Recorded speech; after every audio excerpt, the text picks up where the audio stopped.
সম্পূরক হিসাবে কাজ করছে। আমরা প্রতিনিয়তই সরকারের সাথেই কাজ করছি, সরকার নির্দেশনা মেনেই কাজ করছি। নট টু রেকর্ড এটুকু বলতে পারি যে আমরা যখন আমাদের পরিবারের মধ্যে অবস্থান করি, ইনফর্মাল পার্ট, আমাদের পরিবারের ভাই বোন বাবা মার সঙ্গে কখনো আমাদের ভুল বোঝাবুঝি হয়, কথার মতপার্থক্য হতেই পারে, বিভিন্ন সবাই তো মিটে যায়। This is a family. So দেশ চালাতে গিয়ে বিভিন্ন স্টেক হোল্ডাররা বিভিন্ন সময় কথা বলেন, কথা বলতে পারেন। এইটা নিয়ে এত মানে আমরা যেইভাবে চিন্তা করছি, সরকারের সাথে সেনাবাহিনীর বিশাল মতপার্থক্য হয়েছে, বিভেদ হয়েছে, যেটা দেখছি মিডিয়াতে, let us not interpret in this manner. এরকম আসলেই কিছু হয়নি। সরকার এবং সেনাবাহিনী খুব সুন্দরভাবে একে অপরের সহযোগিতায় কাজ করছে। সো এটা নিয়ে মিসইন্টারপ্রেট করার কোনো সুযোগ নেই। করিডোর ইস্যুটা অত্যন্ত স্পর্শকাতর, এটা নিয়ে বিভিন্ন রকম কথা হয়েছে। নট টু মিসইন্টারপ্রেট, আমি যখন বাংলাদেশ মিয়ানমার বর্ডার ইস্যু নিয়ে আরসা আরএসও নিয়ে কথা বলেছি, আমি কিন্তু করিডোর শব্দটা একবারও বলিনি, বলেছি আমি আপনাদেরকে, because that is a separate issue. Corridor is a separate issue. এটার সাথে বর্ডারের আরসা এবং আরএসও যে মুভমেন্ট, তাদের যে অস্ত্র নিয়ে এখানে চলাচল, এটার সাথে কোনো সম্পৃক্ততা নেই। সো আমি যদি সামারি করি, এটুকু বলবো যে let us think very simple, অনেক কমপ্লিকেটেড না চিন্তা করে আমরা যেন এটাকে এমনভাবে না দেখি যে সরকার সেনাবাহিনী ভিন্ন ভিন্ন চিন্তা করছে বা একে অপরের বিপরীতে দাঁড়িয়ে আছে। এটা কখনোই নয়। সংস্কার সেনাবাহিনী একই সাথে কাজ করছে এবং ভবিষ্যতেও আমরা আরও সুন্দরভাবে কাজ করে যাব বলে দৃঢ়ভাবে বিশ্বাস করি। আপনাদের যদি সার্বিক আজকে সবার একটা মনের মাঝে অনেক এই রিলেটেড কোশ্চেনই বেশি ছিল আমার মনে হয়। সো ডাইরেক্টর আইএসপিআর আমাকে পুশ করেছে, আপনি গিয়ে কথা বলেন। আবারও বলবো, এটা আমাদের দেশ, আমরা যেন এমন কোনো কিছু চিন্তা না করি, চিন্তাভাবনা আমাদের নিজেদের মাঝে। মিনিং আমরা মিনস আমরা, সাংবাদিক ভাইরা এবং আমি। I am not meaning something out of this room, এই ঘরের বাইরের কথা বলছি না, কিন্তু এটাও মিসইন্টারপ্রেট হতে পারে যে আমরা বলতে আবার কারা। আমি আপনাদেরকে নিয়ে বলছি যে আমাদের মাথায় যেন এরকম কিছু না আসে যে আমরা বিভেদের সৃষ্টি হয়েছে, দ্বন্দ্বের সৃষ্টি হয়েছে, গ্যাপ হয়েছে। It's not nothing like that. তাহলে তো আর কোনো কিছু করার থাকে না। একটা একটা একটা একটা বাজে অবস্থার ভিতর দিয়ে যাচ্ছিলাম আমরা, সেখান থেকে উত্তরণের চেষ্টা করছে সরকার, আপ্রাণ চেষ্টা করে যাচ্ছে, সমস্ত সংস্থা চেষ্টা করে যাচ্ছে, সেনাবাহিনীও তাদের অবস্থান থেকে যতটুকু কন্ট্রিবিউট করার চেষ্টা করছে। তো আমরা যদি সম্মিলিতভাবে কাজ করি, আমি দৃঢ়ভাবে বিশ্বাস করি যে আমরা একটি স্থিতিশীল অবস্থায় যেরকম আমরা চাই, সবাই আমাদের মনের যে আকাঙ্ক্ষা, নিশ্চয়ই আমরা সেখানে পৌঁছাতে পারবো। এটার জন্য সবার সহযোগিতা দরকার, ইন্টিগ্রেশন দরকার। অবশ্যই আমরা কম্প্রোমাইজ করিনি বর্ডার, এবং যতক্ষণ পর্যন্ত আমাদের গায়ে বিন্দুমাত্র শক্তি থাকবে, will never compromise that. This is our country and will protect it at any cost. এটা আপনার দেশ, এটা আমার দেশ। এই দেশের সার্বভৌমত্ব বিনষ্ট হতে পারে কোনো একটা সম্প্রদায়ের মাধ্যমে, এটা কখনোই হবে না।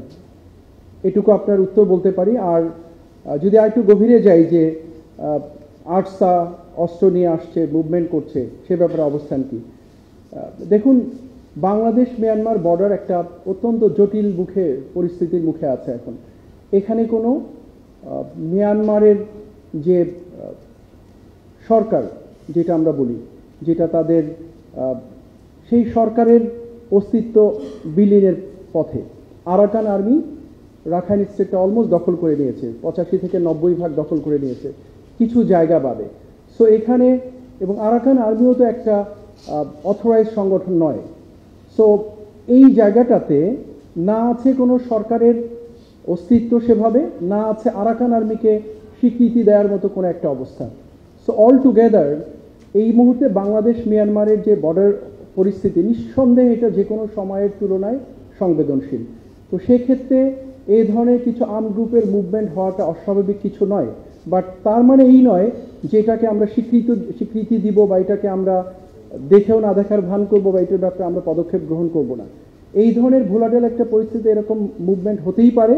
বাট আপনাদেরকে আশ্বস্ত করতে চাই, বিজিবি প্রাথমিকভাবে এবং ডেফিনেটলি সাপোর্টেড বাই আর্মি, আমরা প্রচণ্ডভাবে এই বর্ডারের ব্যাপারে নজর রাখছি, এবং এখানে যেন পরিস্থিতি এমন সৃষ্টি না হয় যেটা সার্বভৌমত্বকে বিঘ্নিত করতে পারে। আমরা ওয়াকিবহাল আছি, কাজ করছি। দেশের সক্ষমতা বৃদ্ধি পাচ্ছে, সেক্ষেত্রে আমাদের প্রয়োজনীয়তাও বৃদ্ধি পাবে, খুব স্বাভাবিক। লালমনিরহাট যে বিমানবন্দরটি, এটা অনেক পুরনো একটা বিমানবন্দর, এটা আগেই ছিল, ব্যবহার হয়নি। প্রয়োজনের নিরিখে সেটাকে আবার সচল করা হচ্ছে, নতুন করে কাজে লাগানোর চেষ্টা করা হচ্ছে। আপনি নিজেই বলেছেন যে ওখানে একটা ইউনিভার্সিটি করব, অ্যারোস্পেস ইউনিভার্সিটি হবে এবং এভিয়েশনের কর্মকাণ্ড প্রসারিত হবে। উত্তরটা এটার মধ্যেই নিহিত রয়ে গেছে। প্রয়োজনের নিরিখেই এই বিমানবন্দরটিকে সচল করা হচ্ছে এবং দেশের অ্যাসেট দেশের প্রয়োজনে ব্যবহার হবে, এটাই খুব স্বাভাবিক। এতদিন প্রয়োজন হয়নি, ব্যবহার হয়নি, এখন প্রয়োজন পড়েছে, ব্যবহার হচ্ছে এবং তার কারণে এটাকে নতুন করে সংস্কার করা হচ্ছে, কলেবর বৃদ্ধি করা হচ্ছে, সেখানে নতুন কর্মকাণ্ড পরিচালনা করা হবে। চীন এই বিমানবন্দর ব্যবহার করবে কি না, কবে ব্যবহার করবে, এ ব্যাপারে কোনো তথ্য আমার কাছে নেই। এটুকু আশ্বস্ত করতে পারি, দেশের নিরাপত্তা বিঘ্নিত হয়, দেশের স্বার্থ বিঘ্নিত হয়, এরকম কোনো কর্মকাণ্ডে কোনো দেশকে অনুমতি দেয়া বা সম্পৃক্ত করার ব্যাপারে নিশ্চয়ই সরকার ভেবে দেখবেন এবং সে ব্যাপারে পদক্ষেপ গ্রহণ করবেন। আমি মনে করি না কোনো সরকার কোনো কিছু চিন্তা না করে কোনো পদক্ষেপ গ্রহণ করবেন। তো এখনও যেহেতু বিষয়টা সামনেই আসেনি, আমার জানাও ছিল না, আপনার কাছ থেকেই জানতে পেলাম, তো আমি এটুকু বলতে পারি যে নিরাপত্তা স্বার্থ বিঘ্নিত হয় এরকম কোনো কর্মকাণ্ডে কাউকে সম্পৃক্ত করার আগে নিশ্চয়ই সরকারি সংস্থাগুলো এটা বিবেচনায় নেবেন, ভেবে দেখবেন, এটা নিয়ে মূল্যায়ন করবেন, তারপরে সিদ্ধান্ত গ্রহণ করবেন। কেএনএর অস্ত্রের ব্যবহার আমরা দেখেছি পার্বত্য চট্টগ্রামে।